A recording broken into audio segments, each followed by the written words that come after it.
Yo, what's up, guys? It's Austin here, or Luna. So I've tried to tell this story time for like 4 days now, and every time I do it, the video corrupts. Which I don't know what that means. I don't know if there's like some demon hovering over me that's like, hey, dude, you're not fucking uploading this video, man. You're not uploading that shit. But I'm going to upload this damn video, and I'm going to tell this story to you guys. Like, for real, if it's the last thing I do, I'm going to do it. So today's story time is a pretty crazy one, pretty spooky one. It happened pretty recently. And I hope you enjoy it. Leave a like on the video if you do, and let's jump into it. So today's story time all takes place a couple weeks ago. I woke up in the morning like any other day, just really, really tired because I only slept like 4 hours, and I had a call on my phone that was missed. And it was from my friend David. So I immediately called him back. It rang a few times, and then David answered the phone, and he was like, "What's up?" I was like, "Hello," with my fucking morning voice. And he's like, "Dude, did you just wake up?" I was like, "Yeah." He's like, "Dude, it's like fucking 3 p.m. Get your shit together, man." I was like, "Fuck you, dude." And he's like, "Anyway, I need your help." I was like, "What is it?" He's like, "So I have some good news and I have some bad news. What do you want to hear first?" I was like, "The good news." He's like, "The good news is I just got my first ever apartment and I want you to come see it." Now, my friend David had been trying to get his own apartment for literally like 2 years, and he just couldn't do it. Either his roommate would last minute drop out, or like he couldn't find a place that was in his budget, or like his parents needed him for a couple of months to help around the house. Like he just kept having all these things pop up and he couldn't move out. But finally he got his own place. So that was great news. I immediately got really excited. I was like, "Dude, congrats. Like, that's fucking huge." He's like, "Yeah, man. The bad news is I can't afford movers and my lease starts today and I really need some last minute help moving my shit." And I was like, "That's why you're calling me? You need help? You need me to help you move your stuff? Help you out?" He's like, "Yeah, man, like, I'll pay you." I'm like, "Nah, dude, I don't need your money. Like, it's what friends are for." Now, I'm not really sure why David called me to help him move his stuff because we have a lot stronger friends that aren't built like spaghetti noodles, but, you know, whatever. He wanted me to help him, so I was down. So 10 minutes later, David pulls up to my house. I get in the car, and I go to help him move his stuff. Now, we went to David's house first, like where his mom lived, to grab the truck that he was renting to help move stuff. And we drove that over to David's apartment. We get there. He shows me the new place. This place is fucking beautiful. Like, such a nice place. It was a 2-bedroom. He recently got a new job, so he didn't have to have a roommate. He could just live there all by himself. He was going to have a room dedicated to his gaming stuff. He was going to have his bedroom and then the living room all to himself. So I was super proud of David, man. I was so excited for him. And that was the first thing I said to him when we walked in. I was like, "Dude, this is amazing. Like, I'm so proud of you." He's like, "Thank you, man." So anyway, me and David start moving his stuff, and I can't lie, it wasn't that hard. Like, David didn't have a lot of things at his mom's house to move over. It probably took like an hour and a half to move everything, which is pretty quick in my opinion, because most times, like when I move, it takes hours to move all my shit, but he had nothing basically. So we move everything into David's apartment, we get it in like the general area of where it needs to be, and we take a break. We sit down on the couch. We're just laying there, kind of like exhausted, just kind of catching our breath. And David looks over at me and he's like, "Dude, I'm starving." I'm like, "Me fucking too, man. I haven't eaten shit all day." He's like, "You trying to get some food?" I was like, "You already know, man." So me and David stand up. We leave his apartment.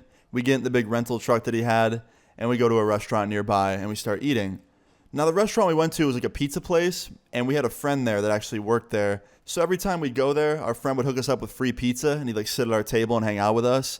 So that's what we were doing. We were just sitting at our table. Our friend was there. We were all talking about David's new apartment, and it was just a nice dinner together, right?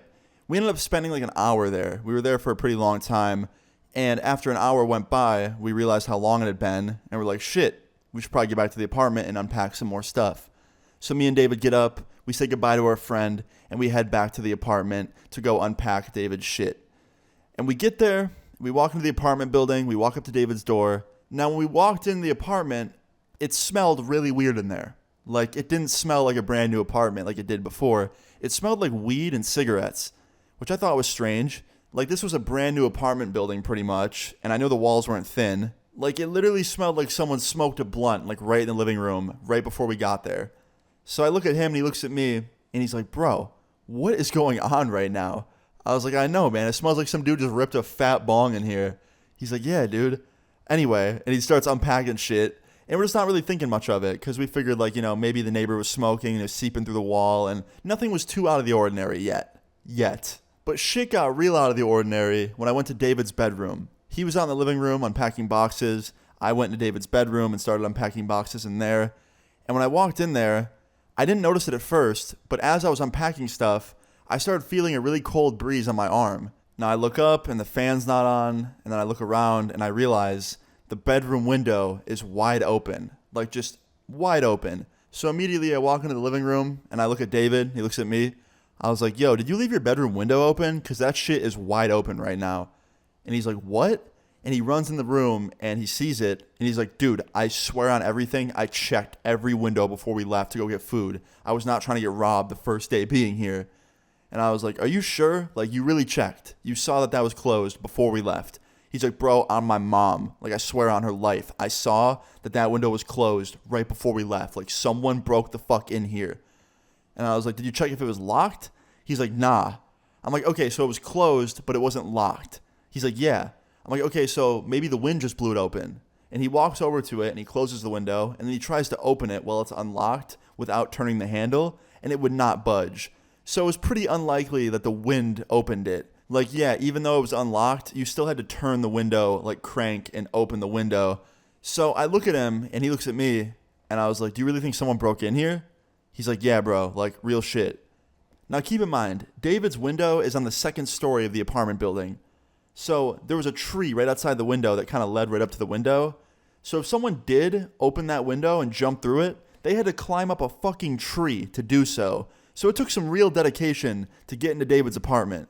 So anyway, David starts freaking out. He's running around the apartment. He's looking for anything that might have been stolen. I'm helping as well. I'm looking around and nothing really looks like it got taken. Like, all the boxes are still there. David's shoes that he laid out are all still there. All the expensive stuff like the TV and all that shit were still there. So I was really confused as to, like, if someone did come in the apartment, why they didn't take anything. And same with David. He was also really confused. Now here's when shit gets real interesting, okay? So me and David look around the house for about a minute, 2 minutes. Can't see anything out of the ordinary. Nothing stolen. So after I look around and I can't find anything out of the ordinary, I sit down at the kitchen table because, I was just taking a break. And I notice something. On the kitchen table, there's a piece of paper face down with something written on it. And it was like notebook paper. And what was written on it was in black Sharpie. I can tell because it was bleeding through the back of the paper. So immediately I grab that shit and I flip it around to see what it says. And there's a fresh note just sitting on this table. And I shit you not, it reads, "This used to be my place. I lived here first." And then at the bottom of the page, in really small lettering, it said, "Get out." Now, I see this, and I look up at David, and he sees me holding it, and he goes, "What's that?" And I was like, "Bro, this was on your table. Like, you didn't write this, did you?" And he grabs it from me, and he's like, "You're fucking with me." Like, he thought I was pranking him. I was like, "Dude, I swear on everything, I did not write that note." He's like, "Really? Like, you didn't leave this shit here?" I was like, "Bro, I just found it as I sat down to take a break. Like, you saw me pick it up." He's like, "I know, but like, who would have wrote it?" I was like, "I don't know, man. Like, you said it yourself. Someone came in here. Maybe that's who left it. Like, maybe someone really did jump through your window on the second story." He's like, "Oh, fuck."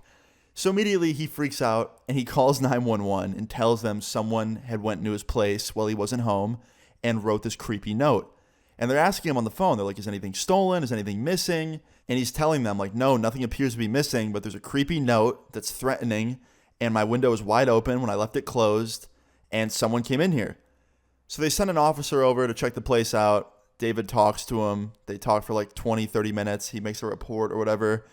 And we pretty much get nowhere. Like, whoever was there was already gone. The officer tells us to basically just lock the windows and lock the doors at night and, keep an eye out for anything. And if they find anything, they'll call us, vice versa, call them if we find anything. And yeah, it was pretty much just like a police report was made and that was it. So at this point, David's freaking out because somebody jumped through his window and left a really creepy note on his kitchen table.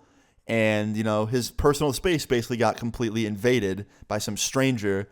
So he was freaked out, right? He didn't want to go to sleep. He didn't want to sleep there that night. And he was just very, very nervous. So I tell David, I'm like, "Dude, don't sleep there tonight. Like, fuck that. Come crash with me. Like, crash with me as long as you need to until you feel comfortable going back there. Like, it's going to be okay." He's like, "Thank you, bro. I appreciate you." So yeah, me and David end up going back to my place, and we're just kind of kicking it in my living room, playing some video games. And we're just talking about what happened that day. We're just kind of like, retracing our steps and thinking about who it could have been, if it was someone we knew, if it was a random person. And I'm asking David some questions. Because even though this note was really creepy and like super weird, it also kind of seemed like a prank. So I asked David, I'm like, yo, is there anyone in your life right now that's like playing tricks on you and shit, like pranks? Because this could very well be a really fucked up prank. And he's like, dude, I don't think it's a fucking prank, man. Like, who breaks into someone's apartment and leaves a creepy ass note like that as a prank? Like, who risks jail time as a prank? And I was like, yeah, man, I know it's stupid, but you said it yourself. That window was unlocked. Maybe someone just kind of jumped up there, crawled through it, and did this to fuck with us. Like someone that knows us. Maybe it's your little brother. Because let me tell you, David had a fucking evil little brother. Like, that kid is like 2 years younger than us, and he is straight evil. He's insane. Like, I have stories on stories about this kid. And he's like, nah, man, I don't think it's my little brother. Like, I know he's a little piece of shit, but I don't think he did anything like this bad. I was like, I don't know, man. I'm just assuming things. It wouldn't hurt to call him and ask. So he does. He picks up the phone. He calls his little brother. His little brother answers the phone. He's like, hello. And David's like, yo, did you fuck with my apartment? Like, did you just mess with it? And his little brother's like, what? What are you talking about? And David's like, dude, someone went to my apartment while I wasn't home and left me a creepy-ass letter. I'm going to send you a photo of it right now. Like, is this you? And he sends him the photo while he's on the phone with him. And his little brother's like, bro, I think you fucking lost your mind, man. Like, why would I do this? And he's like, I don't know, man. I'm just, considering every option, okay? And David's little brother's like, dude, it's not me. Who are you with right now? And David's like, I'm with Austin. He's actually the one that suggested I call you because he thought you might be capable of doing something like this. He just completely throws me under the bus. And David's little brother's like, all right, well, tell him I said hi. Have a good one. And he hangs up. So at this point, David doesn't think it's a prank. I didn't really think that either at this point. Like, the only person I really thought that could have done something like that as a prank would be his little brother. But clearly it wasn't him. But then something happened. After David hung up with him, David's little brother texts me. Like, he hits me up and he goes, yo. So I reply and I was like, what's up? He goes, are you with David right now?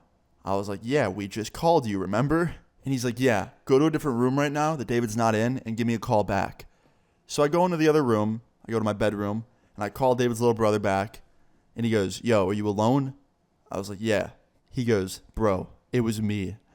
I was like, what? Are you fucking kidding me? He's like, yeah, man. Like, I climbed up that little tree. I jumped through his window and I left that creepy note just to freak you guys out. Don't tell David, though. Like, that's why I wanted you to leave the room. Like, don't tell him about this. I don't want him to find out it was me.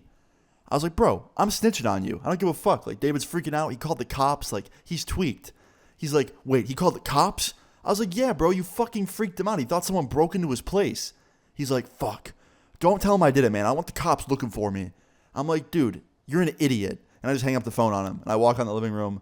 I'm like, David, it was your little brother. He just called me. Like, look.